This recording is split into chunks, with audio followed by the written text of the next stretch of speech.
Welcome to Telangana వెలుగు. నేను మీ రాజు. ప్రస్తుతం ఉన్నటువంటి కాంగ్రెస్ పార్టీ మంత్రులలో ఒక మంత్రి రాజీనామా చేసే దిశగా వెళ్తున్నారని చెప్పేసి కూడా చెప్పుకోవచ్చు. సో ఈ విధంగానే మంత్రి పదవి వచ్చింది, ఆ విధంగానే తను రాజీనామా చేసే ఉద్దేశంలో ఉన్నారు.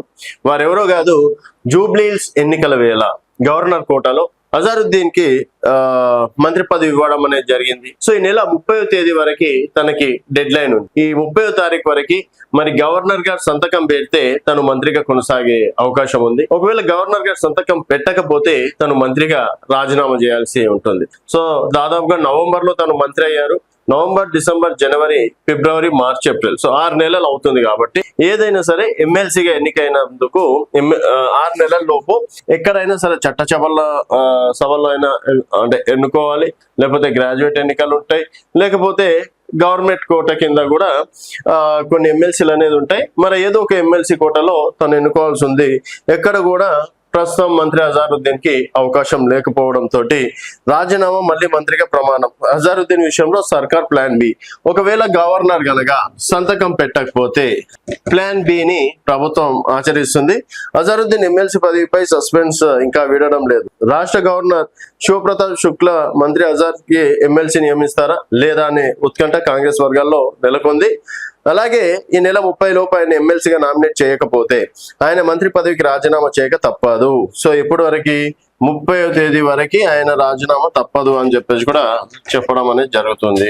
తర్వాత ఒకవేళ పెండింగ్ లో ఉన్న ఎమ్మెల్సీ ఎంపిక ఫైల్ ఆమోదం పొందకపోతే అజారుద్దీన్ చేత రాజీనామా చేయించి మళ్ళీ తిరిగి ప్రమాణ స్వీకారం చేయాలనే ఆలోచనలో కాంగ్రెస్ పార్టీ అధిష్టానం ఉన్నట్లు కూడా తెలుస్తుంది.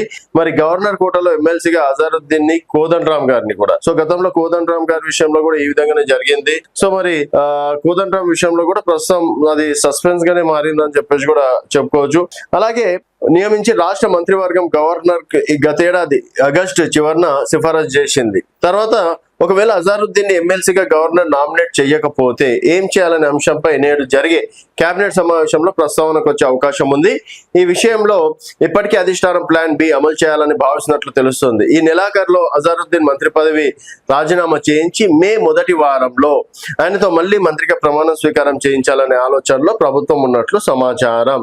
ఒకవేళ ఇప్పుడు 30వ తేదీ వరకు రాజీనామా చేపిస్తారు. తర్వాత ఏం చేస్తారు, మళ్ళీ మేలో మళ్ళీ ప్రమాణ స్వీకారం చేపిస్తారు. ప్రమాణ స్వీకారం చేపిస్తే మళ్ళీ ఎన్ని నెలల టైం ఉంటుంది? 6 నెలల టైం ఉంటుంది. సో మళ్ళీ 6 నెలల వరకు అజారుద్దీన్ గారికి డోకా లేదని చెప్పేసి కూడా చెప్పుకోవచ్చు. సో 6 నెలల వరకు మంత్రిగా కొనసాగేందుకు అవకాశం ఉంటుంది. ఈ లోపు న్యాయ వివాదాలు తొలగిపోయి పెండింగ్ లో ఉన్న ఫైల్ ని గవర్నర్ క్లియర్ చేస్తారనే ధీమాతో ఏఐసిసి నేతలు ఉన్నట్లు టాక్. కోదండరామ్ అజారుద్దీన్ ని ఎమ్మెల్సీగా ఎంపిక చేయాలంటూ మరోసారి అప్పీల్ చేసే అవకాశం నేటి కేబినెట్ లో చర్చ. సో మొత్తానికి మరొక 6 నెలల వరకు అయితే, అంటే ఓ సంవత్సరం పాటు మంత్రిగా చేసినటువంటి అనుభవం అజారుద్దీన్ గారికి ఉంటదని చెప్పేసి ఈ సందర్భంగా చెప్పుకోవచ్చు. మరి ఎన్నికల వేళ అజారుద్దీన్ గారిని చాలా వరకు అంటే బీఆర్ఎస్ వాళ్ళు చెప్పినట్టు వాడుకున్నారు, ఓట్ల కోసమే అతన్ని ముందరికి తీసుకొచ్చారు అని చెప్పేసి చెప్పడం ఎంతవరకు కరెక్ట్? నిజంగా అజారుద్దీన్ విషయంలో ఈరోజు కాంగ్రెస్ అదే అమలు చేసిందా అనేది మీ అభిప్రాయాల కింద కామెంట్ రూపంలో తెలియజేయండి. చూస్తూనే ఉండండి తెలంగాణ వెలుగు.